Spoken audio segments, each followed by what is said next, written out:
Welcome in to the RotoWire Fantasy Basketball Podcast. We are back, baby. Nick Whalen, Alex Barutha here with you. We'll be with you every Monday from now through the end of the NBA season. We'll be rolling out 4 episodes per week for you. Our whole NBA crew will be involved. Kieran Sprecher, Ryan Ward, our pal Mike Barner, you and I, Alex, Ken Kreitz, Shannon McCune. We'll have the flagship waiver wire episode coming your way every Friday. Really excited to get this fired back up, man. And should mention right away, if you're listening to us in audio form, catch us live on social media. You can stream it live on Twitter. You can stream it live on Facebook if you're doing that. You can catch us on the RotoWire Fantasy Basketball YouTube channel. We'll have a ton of standalone content coming your way leading up to the start of the regular season. And feel free to leave some comments, leave some questions for us. We'll hit those throughout the show. Alex, again, thrilled to be doing this with you once again this season, and a good day to start because we have a ton of media days happening right now around the NBA, a steady fire hose, as my pal Jeff Erickson likes to say, of news coming in. What has caught your eye most so far today? It's man, there's been so much news. It's been ridiculous. I think we can just start with De'Aaron Fox, just go from there. Fox has a hamstring injury and is reportedly not going to be ready for the start of the regular season. It sounds like he has a target return date of November 1st, which I think they actually play on the 2nd, so November 2nd. Look, I mean, some of this is maybe a jumping off point for De'Aaron Fox, like the fantasy player, because I've seen some analysts who think like, I don't really want Fox this year. I'm worried about his usage with Wembanyama. And now, he might miss like 10 games to start the year. I'm just not that interested. I'm really optimistic on Fox. I guess I don't know how you feel. I haven't talked to you about De'Aaron Fox this year as a fantasy player. His aggregate ADP is around 30 before this news. 30 off the top of my head feels a little bit high, especially given now that he could miss the start of the season. I know we'll have to make some adjustments on our end as far as games played goes, but kind of one of those guys who has a weird track record of health where it's like it doesn't feel like he's missed that much time. He had 2 very healthy seasons prior to last year, missed 20 games a year ago. The vast majority of those, of course, came late in the season when he was dealing with that pinky injury. I also had heard nothing about this hamstring until they disclosed it, right? We knew he was recovering from the hand surgery, but this is kind of a variable that we didn't expect. And, to me, it would be less about worrying about Wembanyama and just more so about the overall collection of depth in San Antonio. I think there's plenty of teams around the league you could sustain, multiple elite fantasy players. I don't think Wembanyama is going to be, that much of a usage vacuum where, Fox can't coexist as a top 35 to 40 guy. I think the question is more so that backcourt overall. Fox, you add Dylan Harper to the mix. You got the reigning rookie of the year, even in a terrible draft class, and Stephon Castle, Devin Vassell coming off another solid year. So it's more so a question of do those 4 guards end up cannibalizing each other in some way? It's tough. I'm not someone who's been drafting Dylan Harper in mock drafts or on Underdog or anything. I have tried to get a little Stephon Castle stock just because I know his percentages were bad last year and he did most of his damage at the end of the year when Fox and Wembanyama were out, right? But I'm not this team's number 1 and number 2 options are Wembanyama and Fox. After that, Vassell has not, I think, risen to a level of offensive consistency or he hasn't been as good as I think a lot of us had hoped. He's not a 20 point per game guy, really. And I do wonder how much usage is actually available for a guy like Stephon Castle. Can he sort of assert himself as he's actually the number 3 option over Devin Vassell? Yeah, it's hard to say, man. It's hard to say because, like you said, with Castle, we had kind of this segmented season. And, once Wembanyama goes out, Fox goes out, obviously a lot of that just trickled down to him. I think this is great for the Spurs in real life. I think it could end up being a fairly frustrating fantasy experience for most of these guys. I think Harper's the guy I'm just most skeptical of, more so because rookie guards in general just really, really struggle. Even when they're handed the keys to teams, it's hard for those guys, especially in category leagues, to crack the top 75, often even crack the top 100. And, especially if you're dealing with an injury heading into the season. But yeah, big news on De'Aaron Fox. Obviously we had the Fred VanVleet injury, about a week ago now, but still kind of dealing with the fallout there. And Houston's so capped out right now and just, limited as far as what they can do. I know later in the season, they might have some opportunities to bring in some veteran guards. Not that they're are a ton of appealing options out there. But what have you had to do as far as, compensating for the loss of Fred VanVleet on the back end for us? What does this mean for Reed Sheppard? I mean, mostly just raising Sheppard's minutes. We were projecting an improvement from him anyway. He didn't have a very good rookie year, obviously. I think, if you don't assume he's going to get that much more volume or have that much more usage, just any efficiency bump, from 35% from the field to 42% from the field would be massive for Sheppard. And I think one thing we do know with him is that he just racks up steals and blocks. So where, you might think, 20, let's say he gets 27, 28 minutes a game. You might be thinking, how much usage is actually available for him? Like, is he really going to average more than like 14 and 5? It's easy for people to forget about the steals and blocks. He averaged 1.9 steals and basically a block per 36 last year. He's not going to play that much, but that's a really valuable part of his fantasy game. Let's talk a little Scoot Henderson, Alex. We'll get into some sleepers and some busts later in the show. You and I did a couple standalone videos where you can find some really in-depth analysis on some guys that we are either targeting or fading this year.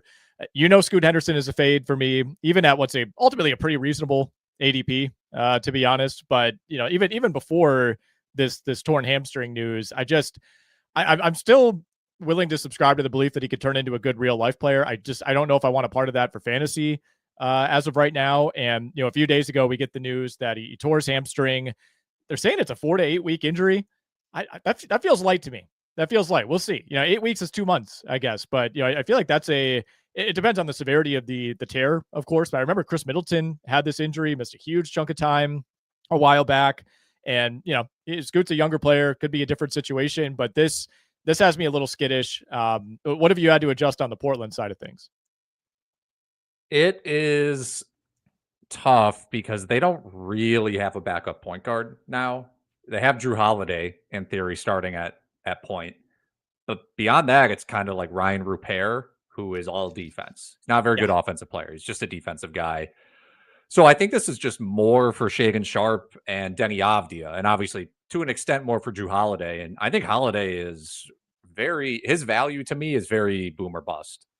Like he obviously his usage cratered the past couple of years with Boston, but at some point there just are not very many creators or real scorers on this Portland team besides Avdia and Sharp when Scoot's out. And Scoot wasn't even that great of a scorer in the first place.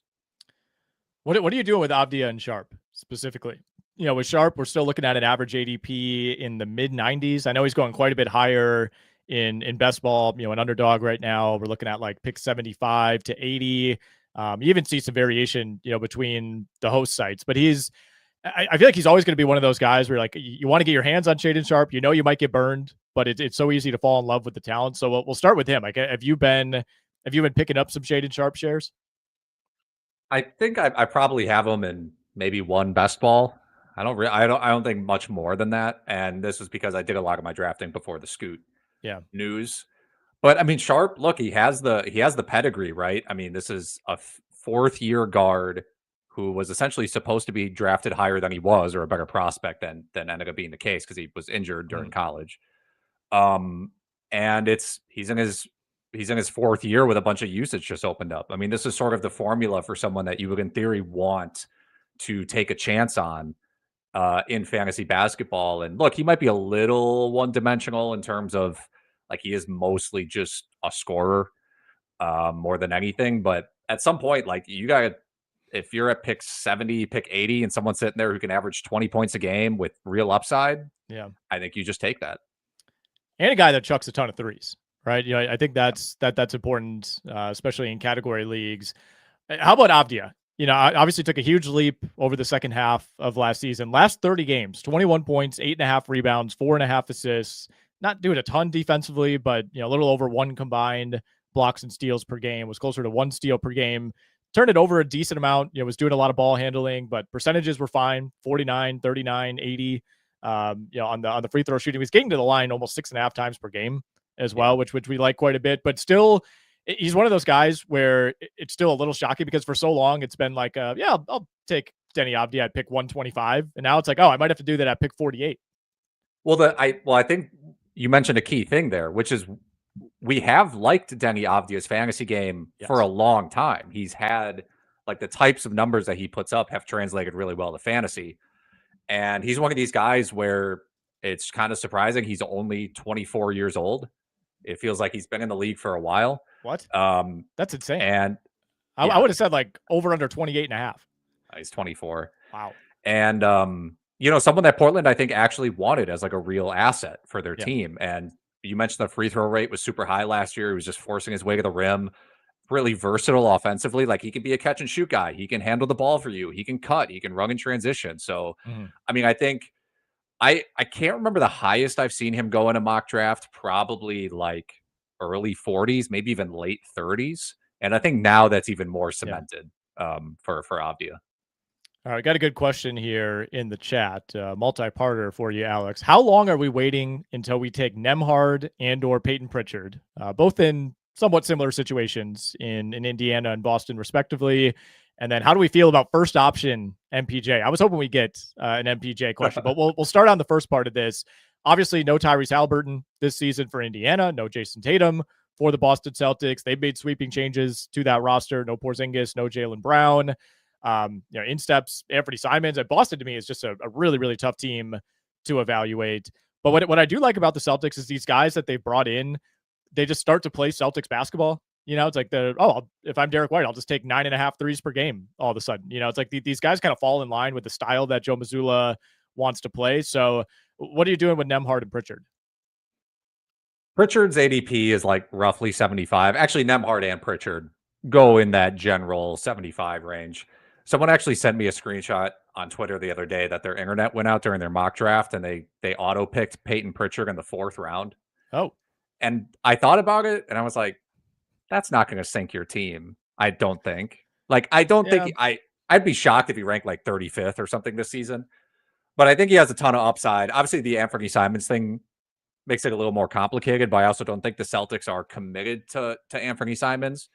And maybe there's a perception of, oh, they have to play him to get his value up. I don't know if there's value to be gotten up. Like they can't trade him. I think teams have made up their mind about Anthony Simons and they're just not that interested.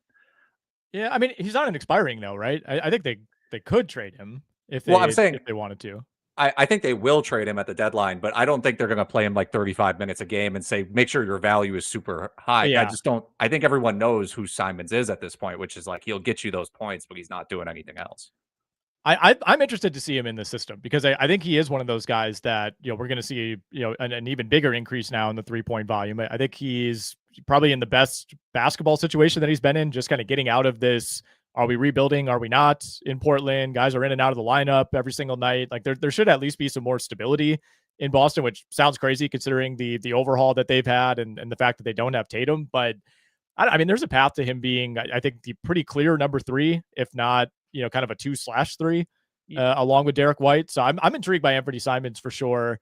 Nembhard and Indy, like you said, going around that same spot as Peyton Pritchard. I'm interested. I don't know that the Pacers are going to be a very good team, but I think they're obviously very well coached. You bring back a decent amount of the infrastructure, so maybe this could be more of a general Pacers question. As far as Nembhard goes, how much do you upgrade Siakam? What are you doing with Ben Mathurin? I'm fine with Nembhard if you want to reach both Pritchard and Nembhard. I'll sort of answer the question more directly. If you want to reach and grab them at pick 60, I think that's fine. If you want to just make sure you get them somewhere. And Nembhard, I know, there's been some question about like, well, when Halliburton's been out in the past, Nembhard hasn't really stepped up in the way we hoped. Like it ends up being a lot of McConnell. But I think some of this is you have a whole offseason and a whole training camp and a whole preseason if you're Rick Carlisle to prepare to have Andrew Nembhard as your lead playmaker. Right. And so I think that is getting a little under discussed as like a qualitative reason to take a chance on Nembhard. Yeah, I think the way I would phrase it is that it's because we've kind of seen this in smaller samples and like even in like individual game scenarios, like it's easier for me to imagine like the scalability with Peyton Pritchard than it is with Nembhard because we've had plenty of games where Nembhard's played, Halliburton hasn't, and it's not like Nembhard comes out and takes 24 shots, when Halliburton is out, right? It's like he kind of just plays the same game, maybe a couple extra shots, a couple extra assists, but you don't like. There's been those games in Boston where they'll rest guys, and Peyton Pritchard looks like the man, and it's like I feel like I haven't quite seen that same scalability with Nembhard. So you think that could happen? I wouldn't say massive scalability, but I think more than anything, the assists will be. I think they're going to try to find a way to turn him into like more of a playmaker. Because the thing is, he has a strange game. He's not a volume 3-point shooter. He's like a better free throw line guy than a 3-point shooter. He's got a little Brunson to his game where he just likes the free throw line area, do some footwork stuff. So I'm like cautiously optimistic on Nembhard. But the Pacers as a whole, as you were alluding to, I mean, we got some more training camp news that Isaiah Jackson is working with the first unit in pickup games. He tore his Achilles in November. I didn't even know if he'd be ready to start the year. It sounds like he might be. Is Benedict Mathurin, can he lead the team in scoring? Is Carlisle just going to let him go out there and do his thing? Like, what are they going to do with Jarris Walker? Yeah. It's a tough rotation to try to get a hold of. Pacers win total sitting at 38.5 to me is also very, very tough. That's a big time stay away for me. Would not be surprised if in a weak Eastern Conference, if they can, they could get to 40, 41 wins, but I could also see this going south. Michael Porter Jr., the second part of this question. How do we feel about first option MPJ in Brooklyn? I know in our rankings, he comes in, in the early 70s. ADP wise does tend to go ahead of that. Average ADP right now across ESPN, Yahoo, Underdog, Fantrax puts him at about 63 overall. I think he might give up a ridiculous number of shots. The thing that I usually come back to with Michael Porter Jr. is the injury history, and he spoke about that on media. One of the things that he said. What a summer he's had, by the way. Insane summer. One of the things he said on media day was like, yeah, maybe I'll cut my career short because of the injuries. He cited Derrick Rose, I think, and was just like, you guys don't understand the pain, just like what I have to go through to play basketball every year. And to me, I get the perception that a lot of fantasy basketball players, they look at Michael Porter Jr. playing 81 games 2 years ago and 77 games at last year and being like, oh, he's fine now. I do not believe that he's fine now. I would not be shocked if he hurt his back and played 40 games. It's kind of a Joel Embiid situation. Embiid had 2 good years and people are like, I guess I'm drafting him 4th now because he's done with the injuries. I don't think that's the case with MPJ, and you have the tanking risk too. That the last part is what worries me, right? And it's like a lot of times with these really bad teams, it's almost like these situations kind of work themselves out. When you have these concerns, like even if he stays healthy, we've seen a ton of shenanigans with the minutes for Brooklyn. You worry about the games played later in the season. This roster is brutal. Like I know last year they overachieved for a good chunk of the season. I mean, you got like 6 rookies projected to potentially be in the rotation. The Cam Thomas, Michael Porter Jr. combination to me is like as bad as it gets. There's just no complimentary basketball there whatsoever. Is there anybody on this Nets roster who you actually are like, yeah, I want to draft this guy at his ADP? I've gotten a little bit of Claxton and some best ball and a couple of mocks, but partially because he's fallen so far. His ADP is 107. Yeah. So at some point, like, I don't like what they've been doing with him the past couple of years, which is they've sometimes given the ball at the elbow and they're like, go to work, Claxton. Please no. Like, if that stops, and just goes back to being like a rim running, offensive rebounding, rim protecting big, then like it's an absolute steal at pick 100 to get him. I also like, if you want to take a flyer on Yegor Demin, that's fine. Seraph's gotten some hype coming into training camp. Maybe Clowney can turn into a thing. I did like him coming out of the draft, but I'm not like trying to draft him. So we'll see. It's just a collection of, oh yeah, that guy's on the Nets now. When you look at their depth charts, like, oh yeah, Terrence Mann, Kobe Buffkin, just adding more youth. Yeah, Haywood Highsmith for some reason. I don't think I really want a part of that. There will be weeks though. It's like I think there will be streaming Nets to be had, right? Where I kind of want to get a look at this, and then I think 2-3 weeks into the season we'll have maybe a slightly better understanding of this rotation and kind of know who to target. But I mean, this might be an all-time developmental year, and then you have 2 chuckers at the top of the depth chart in Porter and Cam Thomas. So suffice it to say, I'm not high on the Brooklyn Nets this year. Jalen Williams, we did get somewhat of an update on him. He said at media day on Monday that he still has, quote, a ways to go in his recovery from a wrist injury. They're not ruling him out for opening night. A ways to go to me. I mean, we're like 3 weeks away from the opener at this point. I don't feel great about him being out there. So what have you seen from him in terms of the ADP? Where are you now comfortable drafting Jalen Williams? I did see a video he posted where he just did like only used his left hand for an entire workout. I'm like, this is good, but also should I be worried? Yeah. In terms of his ADP, I mean, he just generally goes in like the 15 to 25 range. I haven't done a mock since this news came out. I mean, this news came out today, so obviously, like I don't know exactly. I wish we had more info.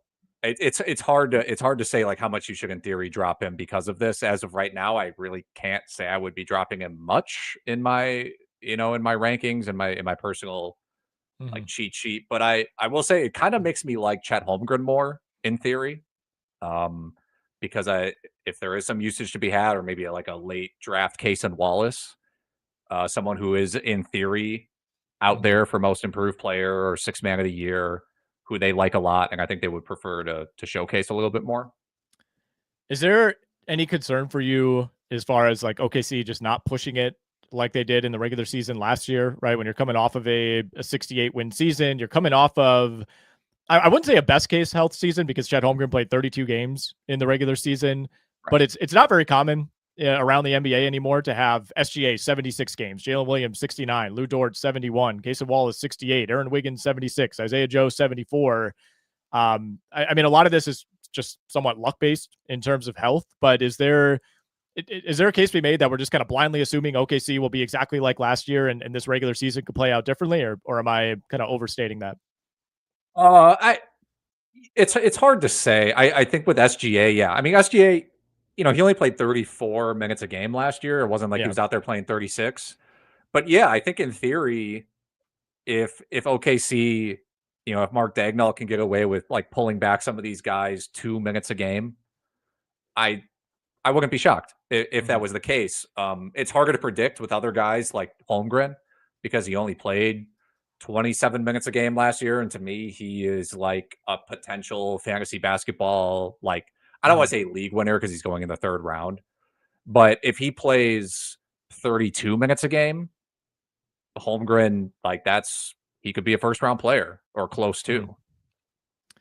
All right. Got another good kind of bigger picture question here. And this is probably something you could speak more to, Alex, since I've been in football mode so much here and you've been doing a bunch of mocks. Have you found that there is a shortage of guard depth? Like, is there a certain point, like a drop off where you're like, man, I'm starting to get a little uncomfortable here? Yeah, I think in like the basically where all the centers go. I think there's a reason people grab a bunch of centers like in the 50 to 75 range, which is because you don't feel that great about any of the guards. And a lot of these centers are sort of interchangeable. So I do think there is sort of like, okay, if you get your guard right at the top, you might not like, I prefer to I think there are guard sleepers available super late. So I think if you miss out on some guards early, you can just fire away at like 3 or 4 guys late in the draft and maybe make up for it that way. So what is that group of centers that you tend to see in that, let's say, 50 to 70 range? Are we talking like, Jared Allen, Jalen Duren, Miles Turner types? Yeah. 100%. Okay. Yeah. Klingon goes a little bit later than that, but I'd be fine drafting him in like the 70s or the 80s. Walker Kessler, etc. Would you rather draft Donovan Klingon or Walker Kessler? Klingon. Okay. Yeah. Right. I understand why you would maybe want to draft Kessler. He's proven more, but if we're just talking like, I think if both guys played 30 minutes a game, I think Klingon would rank better. Yeah. Another good question here. What oft injured guys are we betting on to turn it around this year, and where are we taking them? I feel like I tend to shy away from the oft injured types. There are so, I mean, the other problem here is like so many players now qualify as this because everybody misses so much time. But is there anybody who you view as like, all right, this has been more bad luck, I'm not really worried about the missed games, maybe some of them are due to tanking over the years, and in all of the player shares that you've acquired so far, any risky players, I guess is maybe another way to put it, that you're actually comfortable with? I do feel like I have gotten at least in best ball, I've ended up with a decent chunk of John Morant, but that's because that's a format where you're like, I'm just shooting for upside. Right. And I do think that again, because of his injuries, he is a potential bust. We talked about him in our bust video. At the same time, he's more of a boomer bust, in my opinion, because there is a Yeah. chance like the new coach focuses on him more.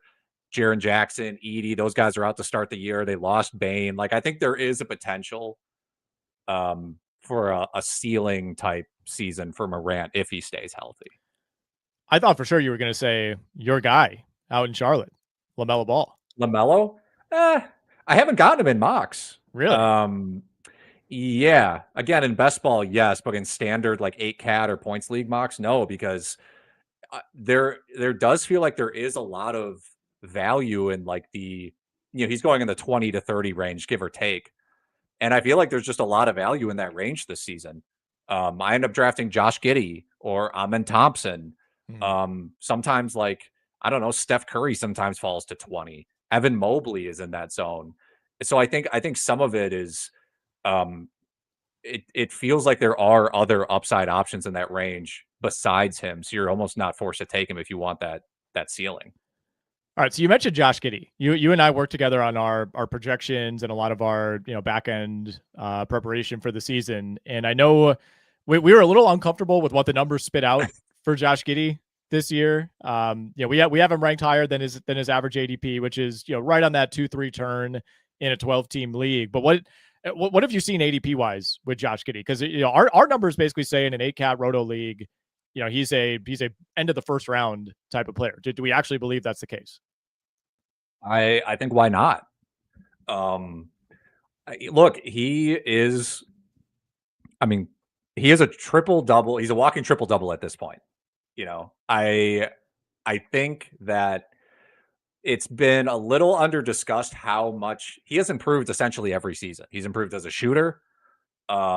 He's gotten most of his rate stats up in terms of like his free throw percentage, or excuse me, his percentage and just how much he gets to the line. And look, I think they want to feature him. He's their number one playmaker.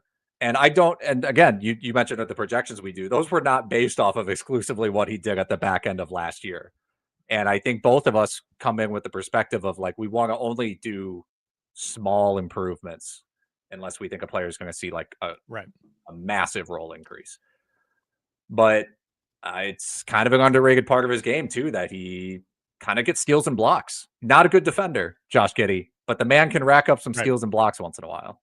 It's a classic better fantasy player than real life player or being a winning player scenario. And it also helps that the Bulls did absolutely nothing this offseason. There's not a whole lot of like, all right, well, how does this guy fit in? Like we're just running it back. We're going to try to win 38 games every single year.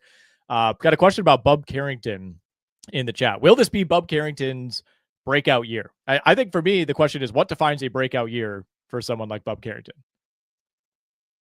That's a fair question. I will say, I think Carrington, I like Carrington long term.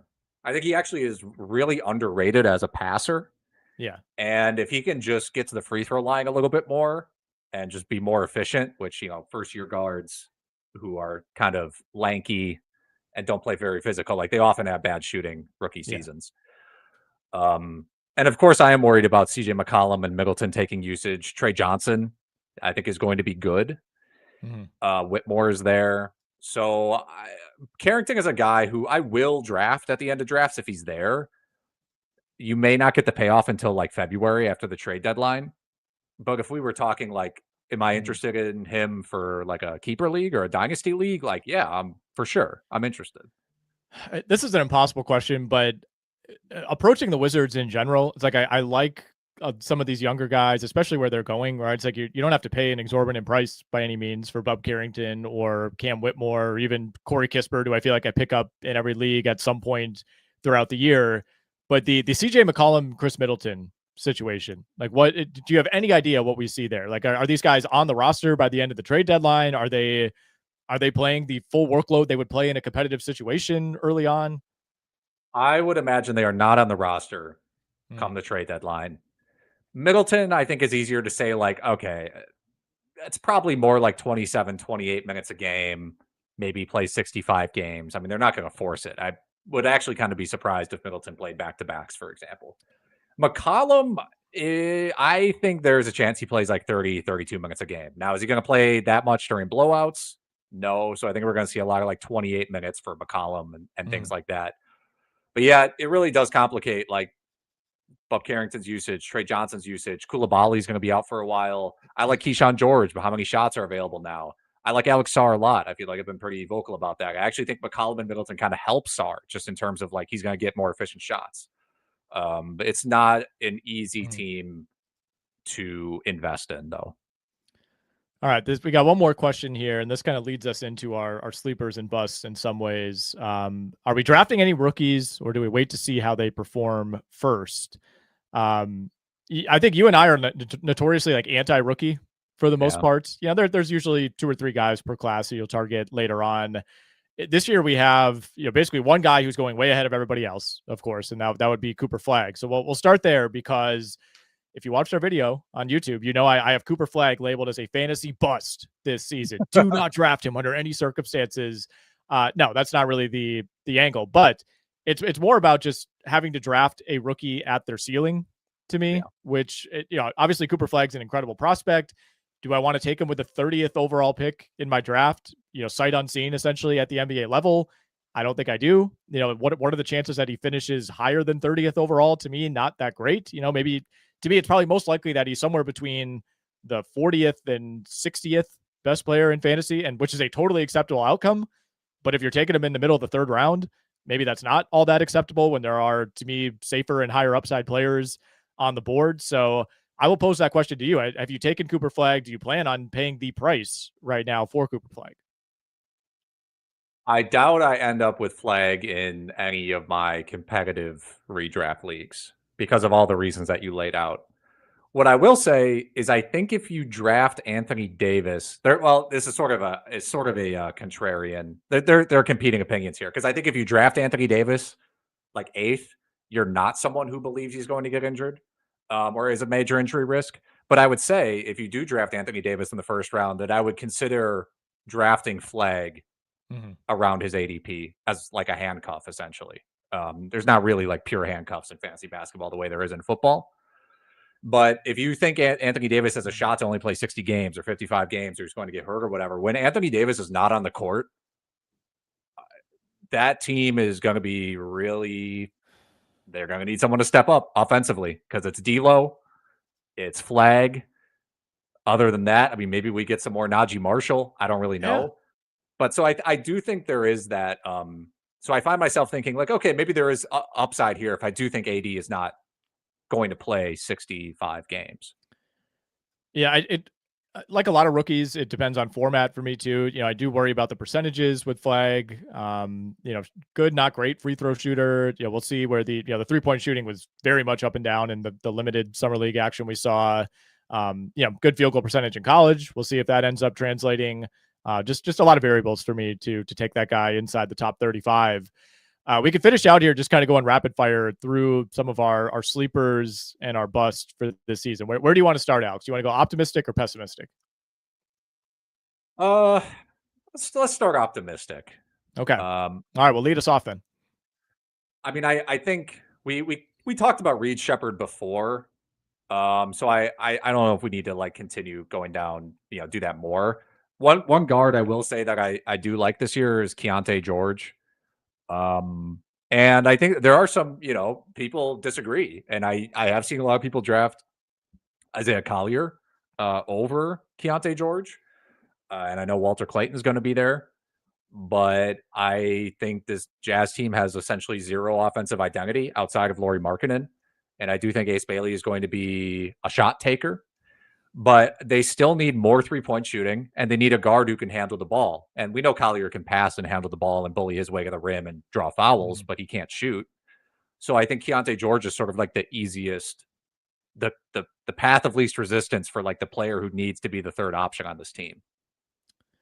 Yeah, I see the logic there. I mean, if I'm drafting any Utah Jazz players, it's probably those 2 guards, Collier and Keontae George. I am not going down the Lauri Markkanen path again this year. I have him, even as the ADP has fallen, like still a bust for me. It's been a massive source of frustration. I would say, other than Joel Embiid, probably the guy that you regret drafting most over the last 2 or 3 years. And I just don't think the situation is all that much better. this year. It might even be worse, to be honest. I mean, if anything, I feel like that the Jazz have like net shed talent relative to last year's roster. No more John Collins, no more Jordan Clarkson, no more Colin Sexton. Like this is a barren roster. I got a few guys for you. Santi Aldama is somebody I'm interested in. You mentioned the injuries in Memphis, and you take Desmond Bane away from that roster, and all of a sudden it's like, man, this is pretty thin, especially if Jaren Jackson's not going to be out there, and especially if Zach Edey is going to miss weeks to begin the season. So Aldama is always one of those guys that produces when the minutes are there. It's just a question of if they are, and I think for the most part they will.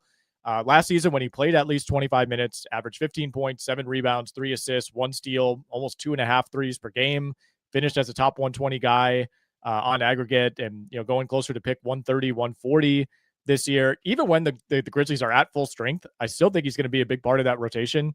And I also don't trust Edey to stay healthy / in foul trouble or out of foul trouble. I don't necessarily trust Jaren Jackson to stay healthy the entire season.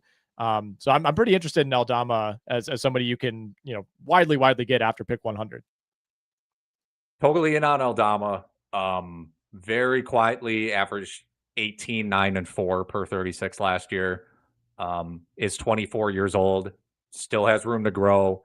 If he can add like a little more physicality to his game, he's going to be, I think, very, very good this season.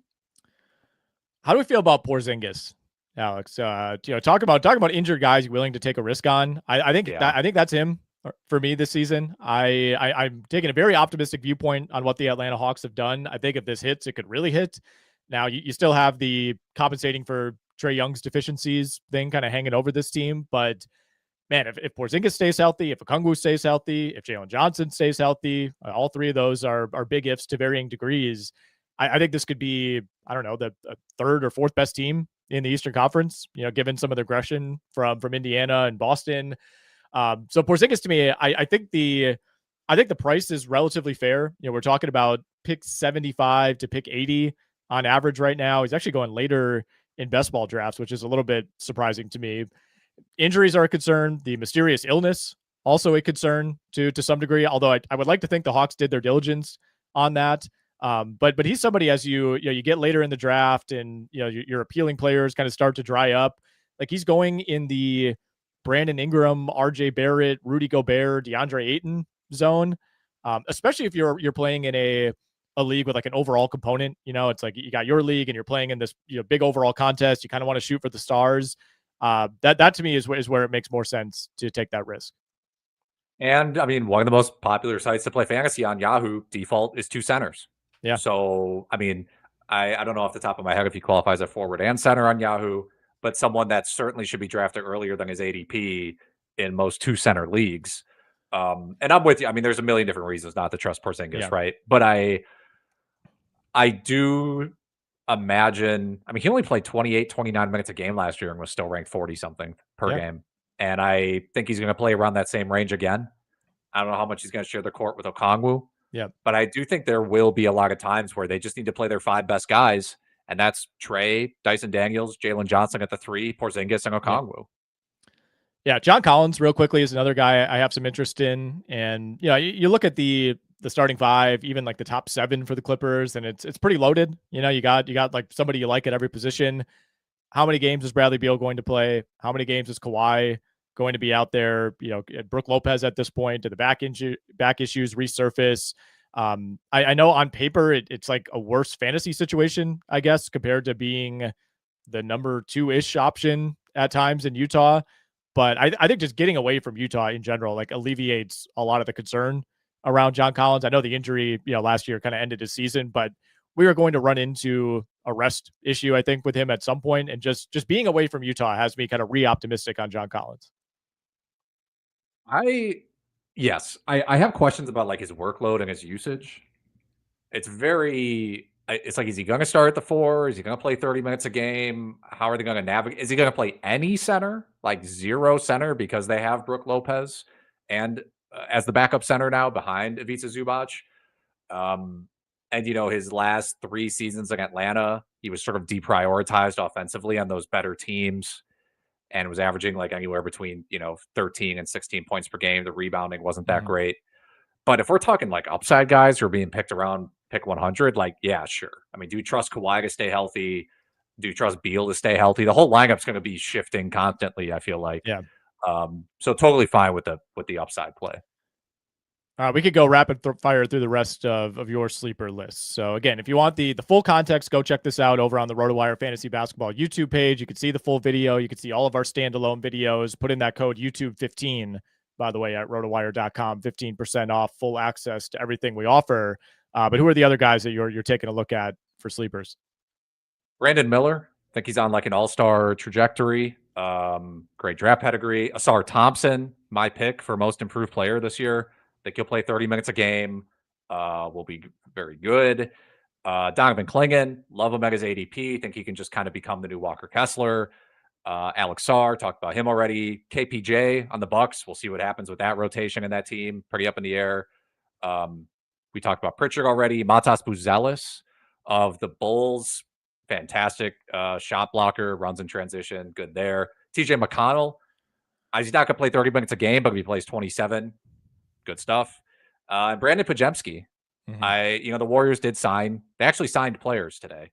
But I do think Pajemski is sort of like when Steph gets hurt, misses time, Draymond, Jimmy, there's just going to be a lot more for Pajemski to do. All right, we'll finish out. We got a few more minutes here on some potential busts. I've already gone through most of my list. Markkanen, Morant, Cooper Flagg. Those are the big three for me. Normally, I would just auto list Joel Embiid. You're no longer paying a ridiculous price. I don't know if I'm willing to do it, but are you willing to take the risk on Embiid in any format around what's his ADP now? Pick 50 overall? In some format, sure. I took him. It was a mock on Yahoo, and I took him I think I took him in the 4th, and I had Jokic. So I had Embiid and Jokic, and I was like, well, I mean, you take one of the most durable centers ever, and then you can take a little risk later, right? So I think there are certain formats where, or team builds that he makes sense to grab in that range. Okay, who are the biggest busts for you? Don't love LeBron at his ADP, which is around 16. Just the age and changing role. It just becomes more likely every year that he gets worse. I don't know. I know people are like, well, it's not. He never ages, but that's not my range. I don't like Dyson Daniels this year. Really worried about his offensive output. Like, it would not shock me if he averaged like 11 points per game or something. Josh Hart might come off the bench. And if he comes off the bench, and his finger is messed up, like he's not going to get surgery. You've seen his finger; it's kind of disgusting, actually. Good. So he's going to wear a splint. If he plays 30 minutes a game or 29 minutes a game, all the value is gone. And then Jalen Green in category leagues, don't love it. I will say that in points leagues, it's totally fine drafting him around his ADP, which is somewhere between like 60 and 80, depending on your site. And I do think there is some category league upside where, again, another team that does not have a lot of playmakers. So if Devin Booker misses 20 games, that is 100% Jalen Green's team. So it depends on your format, but it's not great at his current ADP category leagues. All right, we'll wrap it up there. Again, good to be doing this with you again this season, man. We'll be doing this every Monday coming your way. Not that long from now, we'll have actual games to discuss. So but this will kind of serve as our weekend recap episode. We'll start to look ahead to the week ahead. We'll give you, start sit decisions as we get closer, but some more themed episodes coming your way over these next few weeks. And again, we'll have 4 episodes per week right here in this podcast feed, right here. If you're watching along on Twitter, if you're watching on Facebook, if you're watching on YouTube, you can find all of our podcasts archived on the RotoWire Fantasy Basketball YouTube channel. So please please subscribe, and keep giving us some great questions that'll help us throughout the season carry this podcast. But again, 4 episodes a week. Keep an eye out for those and use that code. You see it right there on your screen. YouTube 15. Put that in at rotowire.com. 15% off anything we offer.